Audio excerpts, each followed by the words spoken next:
Je vous remercie, Madame la Présidente. Mes chers collègues, nous voterons défavorablement ce dossier. Pas tant d'ailleurs, depuis ce matin, j'entends vous êtes contre l'Europe. Dès que vous entendez le mot Europe, vous vous fâchez, vous éructez. C'est pas du tout ce qui nous arrive. Et vous connaissez notre position sur l'Union européenne. On a déjà parlé de notre vision de l'Europe et de la question de l'Union européenne, qui est un syndic, un super syndic de copropriété, qui devrait permettre de régler un certain nombre de problèmes qui se passent sur un territoire, sur un continent. Mais quand je vous entends nous parler sans cesse d'Europe, mon collègue Hervé Fabre-Aubrespy, qui a siégé au Parlement européen, me rappelait ces mots de Marie-France Garot.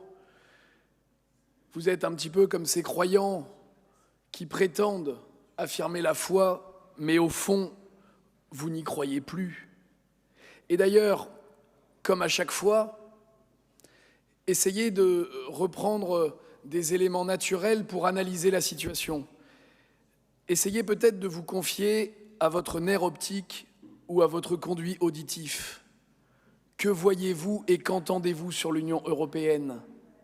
Qui est satisfait aujourd'hui de l'Union européenne, à part à travers vos incantations? Est-ce que les Français, est-ce que les peuples européens sont, alors que va s'ouvrir votre joli mois de l'Europe, sont satisfaits de l'enfer technocratique qu'est en fait l'Union européenne? Alors, si nous ne nions pas qu'à partir du moment où nous contribuons au budget de l'Union européenne, il nous faille récupérer la petite partie que l'Union européenne daigne bien nous reverser, c'est-à-dire la moitié de ce que nous mettons au pot, nous y perdons toujours cette autre moitié. Cet enfer technocratique de l'Union européenne n'est pas le joli mois de l'Europe, c'est ce que nous allons continuer à dénoncer. Et vous le savez, nous votons favorablement les projets financés avec notre argent par l'Union européenne qui vont dans le bon sens. Mais comme cela, votre incantation merveilleuse sur le joli mois de l'Europe, eh bien nous n'y associerons pas nos voix. Je vous remercie et je vous souhaite en tout cas un joli 9 juin, surtout dans les urnes.